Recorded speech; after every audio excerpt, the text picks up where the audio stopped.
As we start heading towards peak Atlantic hurricane season, this Super El Nino is making things interesting. As the Super El Nino continues to increase and as the water temperatures continue to warm across much of the ENSO region, it is greatly affecting weather across the world. But in no place is it being felt more than it is in the Eastern Pacific and the Atlantic Oceans. In the Eastern Pacific, the hurricane season there is off to a great start, with the now rapidly intensifying Hurricane Genevieve starting to ramp up and potentially making a run at Category 5 strength. Don't hold me to that, that's just a theory. In the Atlantic, things have remained relatively quiet, but even though things seem quiet on the surface, behind the scenes, there are a few metrics that we do need to pay attention to. For starters, the water temperatures across much of the Atlantic have absolutely been surging this summer. You're also noticing a slight dip in wind shear across much of the main development region and in areas like the Gulf and the southwestern Atlantic basin. You're also noticing the moisture component is more so concentrated away from the main development region and more so in the Atlantic basin and in the Gulf region. Things are starting to look a little interesting, as instead of maybe some Cape Verde setups, you might be looking at some more homegrown storms to deal with. And in today's video, we're going to be going over everything that this El Nino could do to this hurricane season.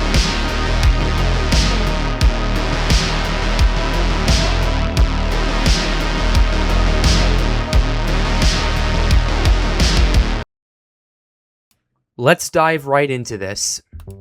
So, this is what we have going on across much of the Atlantic right now. It's remained relatively quiet over the first couple of months of the hurricane season, as our Super El Nino in the ENSO region continues to really ramp up in terms of our water temperature anomalies, cracking 3.5 to near 4 degrees Celsius above average in a couple of the ensemble areas. So, what we're going to do today is we're going to talk about hurricane season and how the Super El Nino is going to impact it and why there might be a little bit of a twist going forward. But to start, we're going to go ahead and give you some observations. So here's our water temperatures that we've seen over the last month or so. I have this pulled up in a GIF right here because I want to emphasize and I do want to talk a little bit about this and kind of spend a little time analyzing it. So the water temperatures, as time goes on, and as we're moving into much of the summer, it has been really heating up across much of the Atlantic. That's not too surprising, but the rate that it's been heating up has definitely been very interesting and very intriguing to me. Just looking at the water temperatures by themselves on their own, you're looking at 30 degrees Celsius water temperatures mainly concentrated in the Gulf or in parts of the southwestern Atlantic basin until fairly recently, and on the loop current and in the Gulf Stream. Things are definitely starting to heat up over there, but the more macro scale that I'm watching for is how warm the water temperatures have absolutely surged further and further to the east as the month has progressed. Looking at how things have transpired, you're not really seeing that much of a shift up to the north. You are seeing quite a bit of one, but it's mainly staying concentrated in the tropical region and in the subtropical southern area over here south of 40 degrees north. Further down the line, you're seeing this pushing further and further to the east. In late June, we were looking at water temperature anomalies where my cursor is. We can go ahead and show you that. Around, I'd say, 23 degrees Celsius. Now, as things have really started heating up, you're looking at around 26, maybe close to 27 degrees Celsius. That is a jump of about 3 degrees Celsius in about a month. And if you compare that to Fahrenheit, that's a jump of 5 degrees Fahrenheit in a month. So that's definitely something that you're going to want to watch out for and pay attention to. But I'm also watching the main development region as well. You're seeing this warmer water slowly shift further up to the north near the Cabo Verde Islands and along the coast of Mauritania over here. So that's what I'm also paying attention to. That's also being helped by the fact that we're not seeing as many tropical waves. The ITCZ hasn't been as active this year, in part due to the El Nino and due to another factor that we're going to get into in just a little bit. The trends definitely are getting there. I find it kind of curious too, looking at the Caribbean, especially the Southern Caribbean, that's kind of lagging a bit further behind this year. But things might start getting interesting in a little bit, but I want to go ahead and show you the anomalies first because this also paints a bigger picture. Here is your anomalies for the Atlantic, and across the Atlantic throughout June, we were seeing cooler anomalies in the MDR. Over the last few days of July, that is definitely fixed up pretty considerably, and from the main development region, with the exception of this region right here that we're going to talk about in a second, it's mainly been above average pretty much universally, with the exception of this area in the Caribbean, until you get to about 35 to 40 degrees north. The SST anomalies in a lot of these areas definitely are not necessarily as concentrated, but they're very much more widespread, and you're looking at an average of about 2 to 3 degrees above average compared to what we've seen previously. And when we were looking at it earlier in the season, you weren't seeing these totals. A lot of the forecasts were going for maybe a half to maybe 1 degree Celsius at most. They were looking at much cooler water temperatures. We've seen an unexpected surge in the water temperatures across much of the tropical Atlantic, and that has continued to ring true. But I'm also paying attention to this small area over here off the coast of Africa in parts of the equator. This is our Atlantic Niña. And we have an Atlantic Niña, and what that typically ends up doing is those are cooler waters in that part of the Atlantic. That generally brings some stability problems, and that also can contribute to a less active hurricane season. I also want to emphasize, though, that I've been watching the trends, and I will show you the climate reanalyzer in a second. But this Atlantic Niña over here has actually been on the bit of the decline over the most recent few weeks. Let's go ahead and pull that up for you guys right here. So here is our anomalies. We're going to go ahead and go to our global right here. As we go through the month of July, you're looking at our Atlantic Niña, definitely a bit stronger than we were looking at previously right here. Let's go ahead and pause this. What we were looking at on around the 1st of July, kind of more concentrated, staying off the coast of Africa, starting to bleed into the Atlantic a bit further off the coast of South America. But a lot of the anomalies after the first week of July, even though you see a slight increase here, do actually start to decrease and start to warm up across much of this region. And what you are seeing now is this Atlantic Niña, rather than being concentrated, is actually a bit more broken over the last few weeks. Will that trend continue? It appears to me that it might. So at least for right here, the Atlantic Niña, which is actually one of the areas that we're watching that might contribute to a decrease in activity typically, is actually fading more and more as time continues to progress. And even though we have the super El Nino over here in the Pacific, which, by the way, that the water temperature anomalies have absolutely been surging almost as fast, if not faster, than what we're seeing over here in the Atlantic over the last few weeks. So definitely something to pay attention to. But ultimately, you're starting to see a sign here where the Atlantic Niña is starting to fade and starting to weaken by a pretty considerable margin, and that's going to play a role into our hurricane season, maybe going into August, especially into September and October. So those are just your water temperatures that we're paying attention to. Wind shear is also something we're going to want to watch as well, and we'll go ahead and pull that up as well. So taking a quick gander at our wind shear, let's go ahead and pull up the European, and we can give you a general idea of what's happening now and what we might expect over the next couple of weeks. It's not the most accurate, it doesn't go out the furthest, but at least you can get a general picture as to what's going on right now. Across the Atlantic, this is a typical El Nino setup. You're seeing a lot more shear in the Caribbean and in the main development region, but I am noticing there's more shear pockets closer to the coast of the United States, particularly in parts of the Gulf and in parts of the southeastern United States and southwestern Atlantic basin.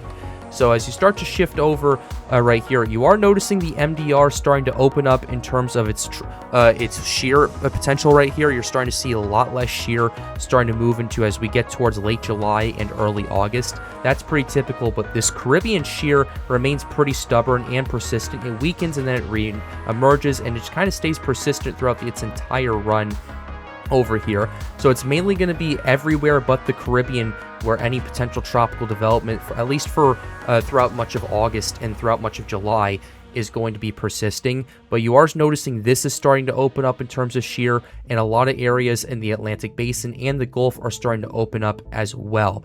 But that's not the only factor we're watching out for. This right here is probably the most important thing that we're going to want to watch out for over the next few weeks, and that is our dry air and our moisture. You're seeing more moisture moving into parts of the main development region as you're seeing more tropical waves. You're finally starting to see more of those robust tropical waves starting to push through parts of the main development region, but they're mainly kind of getting infiltrated by a lot of the Sahara air layer that's being persistent across much of North Africa.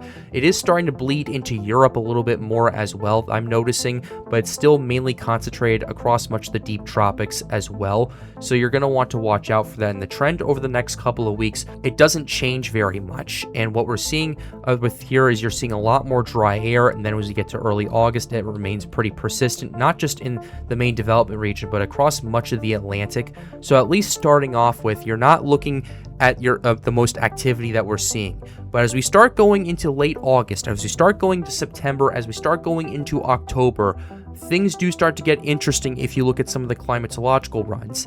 And we'll go ahead and start showing you those right now. Starting with the CFS, we're going to start by pulling up our monthly precip anomalies first, since we were just talking about our dry air aspect of things. I'm going to show this, I'm going to show the CANSIPs and the NMME just to kind of get a whole balanced perspective as to what's going on. So looking at what we have, August, you already started to see it with the Europeans forecast. A lot of dry air across much of the tropics, with the exception of parts of the eastern main development region, the Central American gyre, parts of the Gulf, and parts of the Atlantic basin over here. But the deep tropics remain very dry across much of the regions over here in the MDR and in the Caribbean. That's not typically a very favorable environment. Part of this is because of the El Nino. Part of this is because of the Sahara air layer that's pushing and pushing and pushing and continuing to move through parts of the Atlantic. You're going to want to keep a very close eye on that as well. But as we start to move towards September, things do start to shift. A lot of the dry air across much of the deep tropics starts to decrease unless you're in the intertropical convergence zone.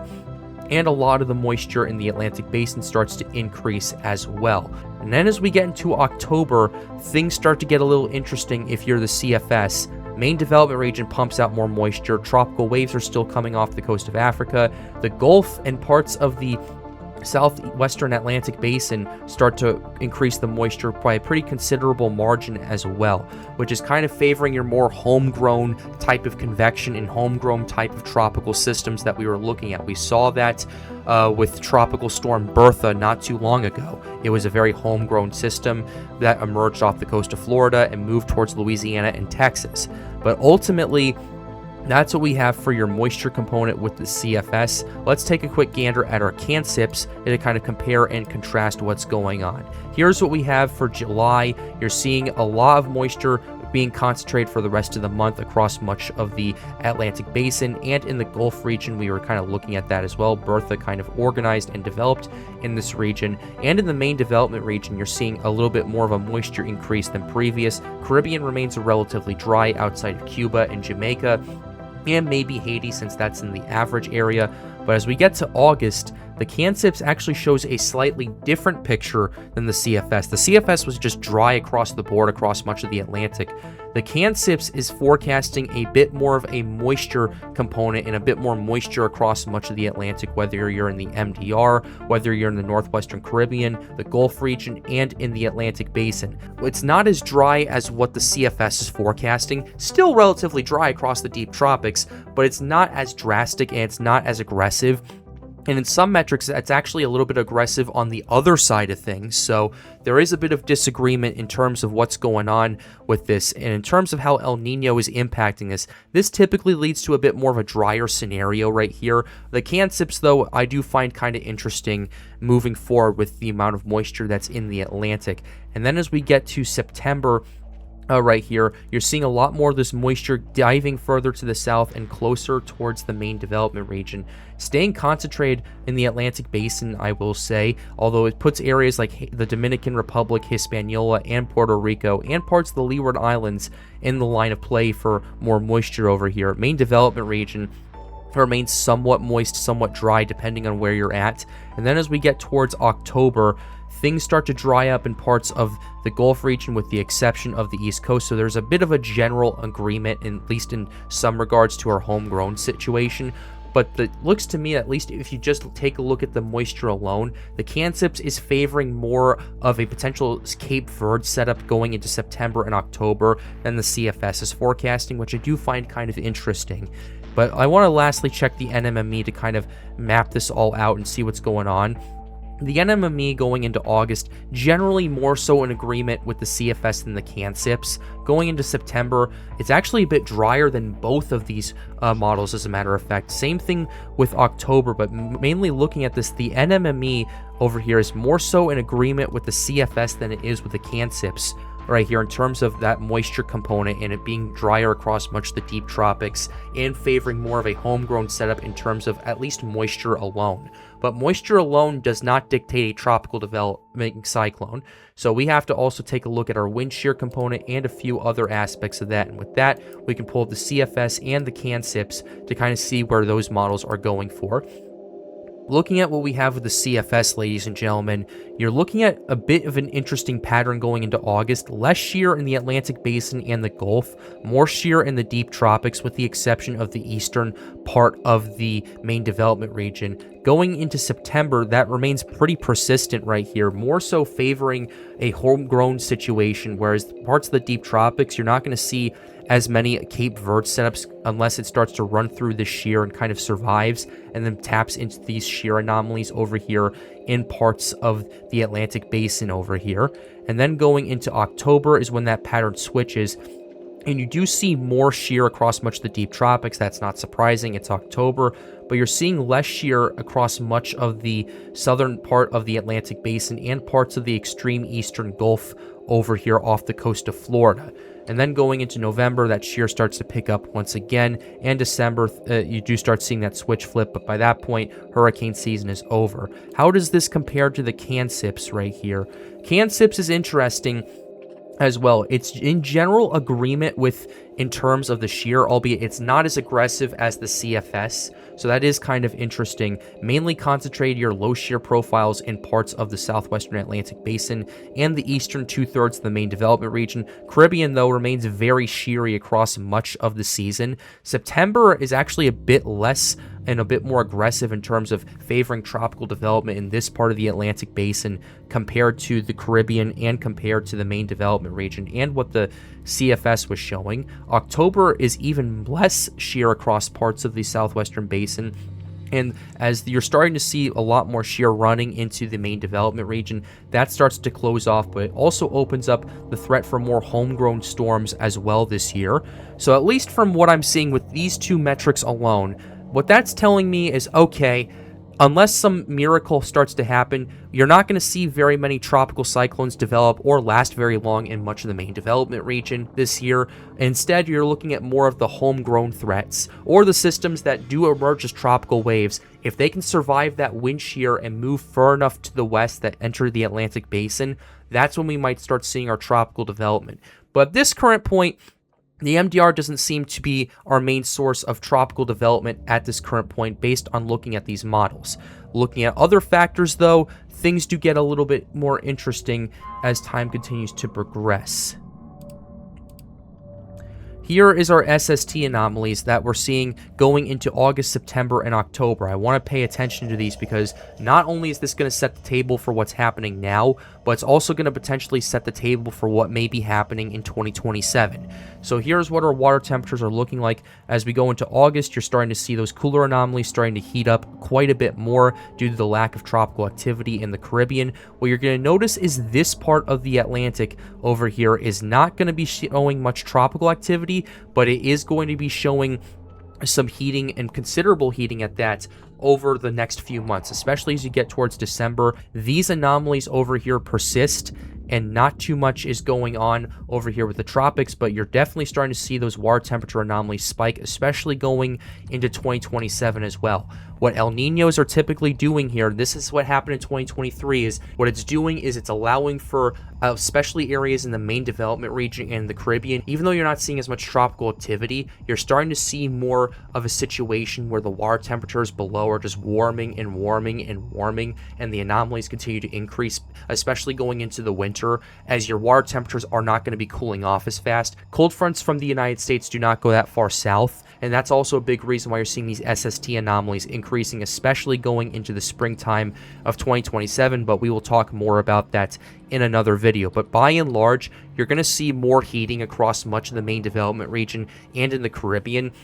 In areas like the Gulf and areas like the southwestern Atlantic Basin, you're not going to see as much, partly due to our more homegrown threat of tropical activity, but also because of the fact that it's going to be wintertime, and given the potentially brutal winter that we're looking at for parts of the United States, especially along the East Coast over here, it's definitely something that you're going to want to pay attention to down the line. But ultimately, that's what our water temperatures are showing. That's what our shear is showing. That's what our moisture is showing. What else can we take a gander at to see what's going on? And for that, let's go ahead and show you our main sea level pressure anomalies. Looking at the CANSIPs, here is our anomalies for right here. Going into August, things are getting a little more interesting. You're seeing a weaker ridge over here along the Azores/Bermuda High. This is pretty typical for an El Nino year. What an El Nino also likes to do is it weakens the ridge, it weakens the Bermuda High and the Azores High. And that's why when you do see tropical cyclones develop from Cape Verde systems, you saw this with Hurricane Lee in 2023, they get yanked out to sea. They're more likely to get yanked out to sea and further away from the coast. La Niñas favor a further westward track and closer to the coast, especially in parts of the Caribbean and parts of the Gulf as well, unless they're homegrown systems. In this case, for the El Nino, they're not going to really be doing too much based on these climatological anomalies alone. But El Nino absolutely loves to weaken the ridge over here, steer more of these tropical cyclones out to sea, whereas La Nina pushes these further over to the west. You're seeing that ridge across much of the Atlantic being a bit more expansive, albeit the anomalies aren't as harsh, I would say. And then going into October, you're starting to see more of a lower pressure across much of the subtropics. But across much of the deep tropics, you're seeing your higher pressures according to the CANSIPs across much of these areas, with the exception of the main development region. That is telling me that's going to be less stormy weather. There's not going to be as much thunderstorm activity, and mainly because of the El Nino crushing a lot of the convective activity, mainly from parts of the intertropical convergence zone and also the Sahara air layer playing into effect. You're not seeing too much going on over here. So overall, from what I have seen based on this analysis right here, is the following. Number one, the El Nino, despite the water temperatures absolutely surging, is mainly going to stay relatively dominant based on these climatological models. Number two, even though things might start to ramp up by the later parts of the hurricane season, you might start seeing activity in September and October, primarily due to more moisture, a little bit less pressure, and a less shear across much of the Atlantic. The overall general favorability for this seems to me that it's going to be more so homegrown systems, maybe along the Central American gyre if we get lucky enough that it moves into the Gulf, or from areas from the United States, from systems attaching from fronts, some more subtropical systems developing into tropical cyclones. That seems to be more the favorable type of scenario over here.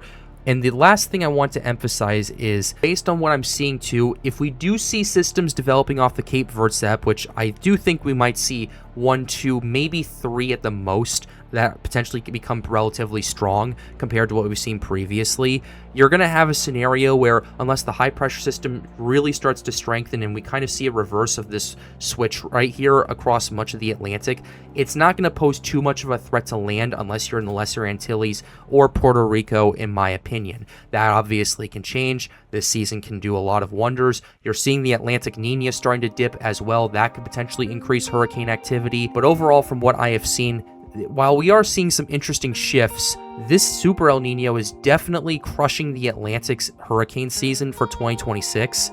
But if you're watching this and you're wondering about 2027, you're going to want to pay attention to that, because what we've seen from that is the Super El Nino is not going to last very long, and I will talk about that in another video again. And then we might see a situation where it shifts down to La Nina.